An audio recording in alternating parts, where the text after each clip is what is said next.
dañoo gis ni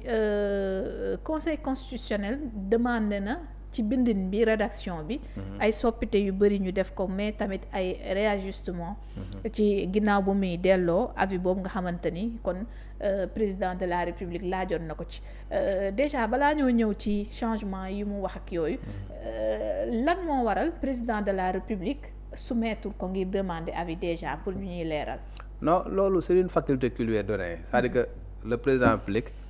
dafa am ay jumtukaay yu nga xamante ne texte yi dañ ko koo jox. jumtukaay yi du rek que ni man kat damaa bëgg a def lii lan nga ci xalaat xam nga dama laa wax sànq que ni le président de la république bi mu demee ba bëgg a tas assemblée nationale ba ñuy jeexi jaaxa.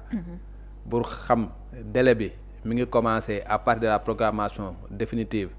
xam nga des résultats foofu lay commencer wala à partir de l'installation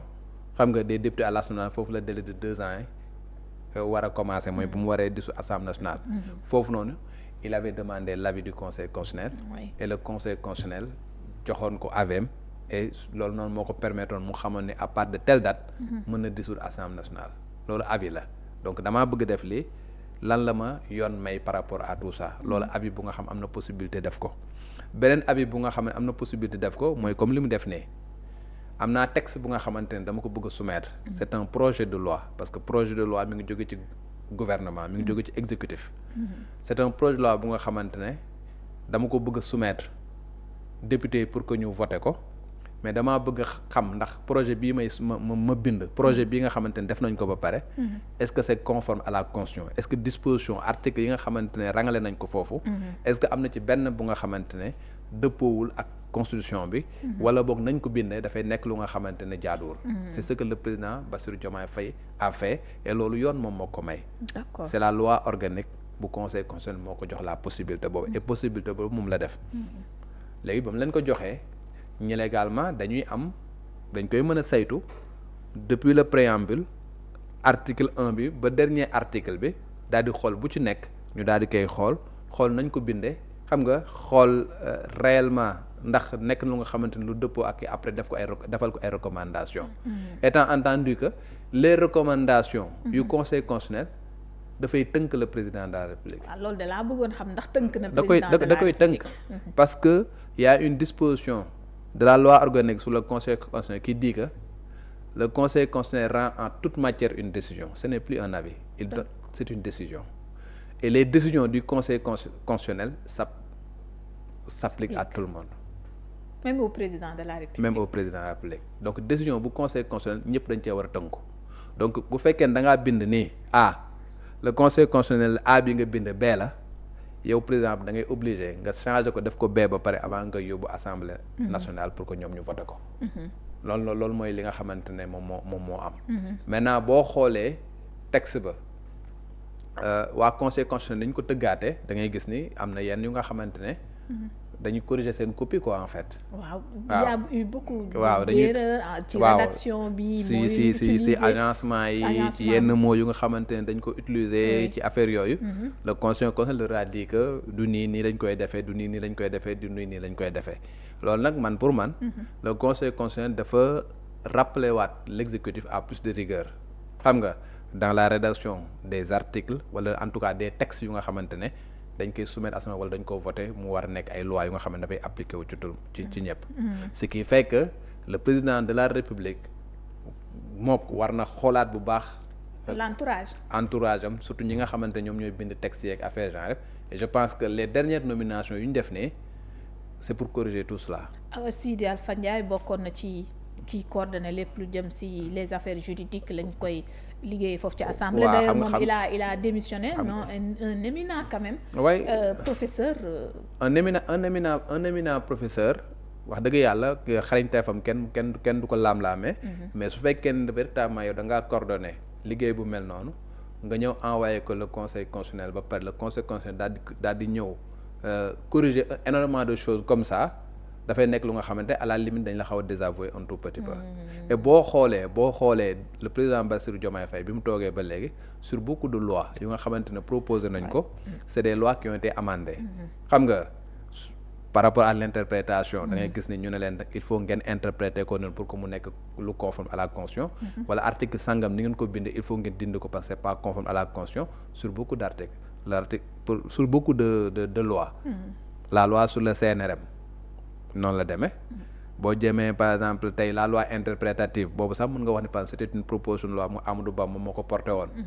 noonu la demee boo jëlee également le règlement intérieur de l'Assemblée nationale boobu tu vas dire que proposition de loi bi noonu la demee toujours est que texte yooyu yu bëri yu nga xamante ne def nañ ko daal di koy soumettre le conseil constitutionnel le conseil constitutionnel daf ko un tout petit peu retouché xam nga nañ dindi li nañ dindi lee aujourd'hui le président Bassirou Diomaye Faye a nommé quelqu'un secrétaire général du gouvernement ku nga xamante ne wax dëgg fa yàlla xam-xam ku màcc la ci loolu la le professeur Touré nga xamante ne moom moo nekk secrétaire général du gouvernement c'est un magistrat il a été inspecteur général d'État foofu la inspecteur général d'État la nekkoon sax jusqu'à sa nomination xeltukat la bindkat la ku nga xamante ne daa bind ay textes yu bare surtout sur le droit pénal mais surtout dafa nekk nit ku nga xamante ne dafa xereñ ci légistique bu ñu wax légistique mooy manière bi nga xamante ne moom la texte yi ñu koy articuler agencement bi nga xamante ne texte de loi yi moom la am kooku dafa xereñ ci loolu donc bindkat la ci affaire ay textes et consorts kooku nag am naa yaqin que ne tey jii bu ñëwee nekk secrétaire général du gouvernement ay textes yu nga xamante ne day jóge ci exécutif war dem assemblée nationale su jaaree fi mu war a jaar ba jaar ci moom ci loxoom ak ay consorts je pense que am na yenn erreur yu bëri yu nga xamante ne ñu ngi ko doon gis ne da nekk ay erreur yu nga xamante dinañ ko corriger en amont avant même que ñuy dem ñuy censurer un certain nombre de choses. parce que loolu la question yi nu mu doon demee surtout ci ñu xamee xam-xam kii coordonné loolu. d'ailleurs comme ni ñu ko waxee moom démissionné na. mais mu nekk des erreurs yoo xamante ni échappé le président de la République tey jii. ba conseil bi di ci taxaw. donc peut-être changement am ci comme ni nga ko waxee mais lan moo tax conseil constitutionnel également insister tellement ci clause intangible yi nga xam dafa lié ak ci mandat yi ñëw na également ci turu conseil constitutionnel bi ñu bëgg a soppi en cour constitutionnel. waaw mais parce que tey su fekkee ne da nga ñëw ci constitution bu nga xamante ne. dañ koy def tey ji on a un conseil constitutionnel nga war ko remplacer par cour constitutionnelle donc loolu nag il faut que mu nekk en adéquation quoi su fekkee da nga am conseil constitutionnel. xam nga lépp lu nekk ci constitution bi conseil constitutionnel la war a nekk. d'accord su fekkee da nga am cour constitutionnelle lépp lu nekk ci constitution bi cour constitutionnelle lay nekk donc war mënul am fii nga am fi cour constitutionnelle fii nga am conseil constitutionnel. donc loolu mooy li nga xamante ne moom mooy war et je pense que loolu mooy li nga xamante ne. le conseil constitutionnel corrigé na ko. beneen bi également moo di sunu texte sunu constitution. dafa am verrou bu nga xamante ne dañ ko faa def te verrou boobu dañ conseil constitutionnel daf koy rappeler. d'accord double verrou sax dafay am dafa am ci sunu constitution. moom mooy les clauses d'éternité yooyu ngay xamante ne moom ngay wax mooy tey jii la forme républicaine du Sénégal kenn mënu koo soppi la durée du mandat kenn mënu koo soppi le nombre de mandats kenn mënu koo soppi ça c'est les causes d'éternité bu ñu naan la forme républicaine mooy Sénégal c'est une république Sénégal du monarchie donc nag le fait que Sénégal nekk une république laïque c'est quelque chose bu nga xamante ne kenn mënu koo soppi mënoo xëy benn jour nga ne léegi Sénégal république la woon suba monarchie lay doon loolu la ñu wax ni c'est une clause bu nga xamante ne kenn mënu koo soppi député yi mënuñu def proposition de loi pour soppi ko exécutif yi mënul def projet de loi pour soppi ko loolu mooy beneen bi également ñu ne la durée du mandat est de 5 ans bu loolu également mënoo koo soppi clause d'éternité ñu ne le nombre de mandats est de 2 nul ne peut faire plus de 2 mandats consécutifs xam nga loolu également ñu ne kenn du ko soppi donc la forme républicaine la durée du mandat et le nombre de mandats loolu noonu dafa nekk ay clause d'éternité yu nga xamante ne le conseil daf ko rappeler en disant que loolu noonu il faut que ñu préciser que ne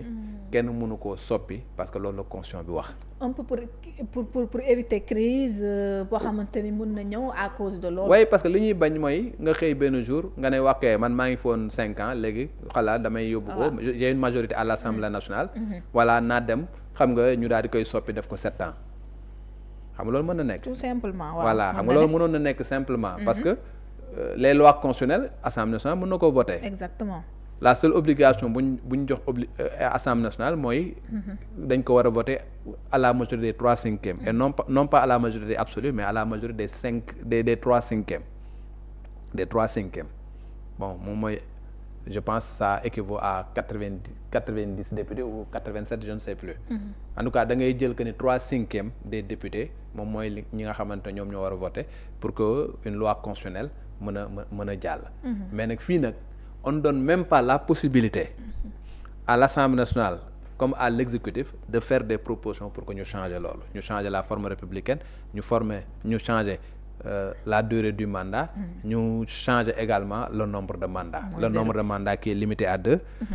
la durée du mandat qui est limitée à 5 ans la forme républicaine qui voudrait que le Sénégal soit une république et non pas une monarchie loolu noonu dañ ne c'est des clauses déterminées mënuñu ci dara maintenant à supposer que tey ñu demoon Sénégal bañ ne léegi loolu yëpp il faut que ñu soppi ko boobaa toute la constitution ngay jël soppiwaat xam nga daal di defaat constitution bu bees boo defee constitution bu bees xam nga daal di koy yóbbu référendum le peuple sénégalais daal di koy voté bu boobaa nag tu as changé tout le texte bu boobaa peut-être verrou boobu nga xamante amoon na fa soo koy dindi c'est le peuple qui décidera véritablement de l'enlever souverainement. D'accord alors Daouda Mine bu ñu ñëw ci ñaari député yoo xamante ne dañ leen a convoqué jox ay convocation bi ci njëkk moom moo di Cheikh Bara Ndiaye lañ njëkk a gis ñu tàmbalee si moom ndax li ñu gisoon mooy dafa dem fële ca assemblée nationale section de recherche fekk ko fa doon ko yóbbu mu daal di bañ loolu ba yenn ay député am sax ànd moom protéger ko parce que dañ ne député la kenn waru ko yóbboo nii mu dem wuyu ji pour certainement ñu déglu ko déjà acte boobu naka nga koy jàngatee di kàttam ci député bi nga xamante ni nee na moom du wuyu ji sans autant ñu lalli également li nga xamante ni moo di mbalaanu kiiraayam ci li mu mujjee wax waaw ci li nga njëkk a wax su fekkee ni député bi dañ koo fekk ci biir assemblée nationale jàpp ko yóbbu bu boobaa day nekk lu nga xamante ne wax dëgg yàlla dafay mën nañu wax ni du doon lu jaadu parce que assemblée nationale quand même c'est une institution bu nga xamante ne ña fay liggéey nekk fa ay député je pense que am na orma bu nga xamante ne war nañ ko am waaw à supposer que même mu nekkoon loo xamante ne dañ ne da nga koy topp da nga koy bàyyi ba mu génn wala nga servir ko une convocation mais doo ko bëgg fekk ci biir assemblée nationale da nga koy jàpp je sais pas ndax ci biir assemblée nationale la amoon wala ci biti la amoon je sais pas ci porte bi voilà mais su fekkee ci biir assemblée nationale encore une fois l'assemblée nationale c'est une institution bu nga xamante ne am na benn respect bu nga xamante ne dañ ko war a am vis-à-vis de cette institution là et que ñi nga xamante ne ñu ngi liggéey foofu également bu ñu fa nekkee ci biir nekk ay représentants du peuple également am na orma bu nga xamante ne war nañ ko def ba même bu fekkee ne yoon soxla na ko voilà on peut trouver des voies et moyens xaar leen ba ñu génn xam nga wala ñu fekk leen seen kër wala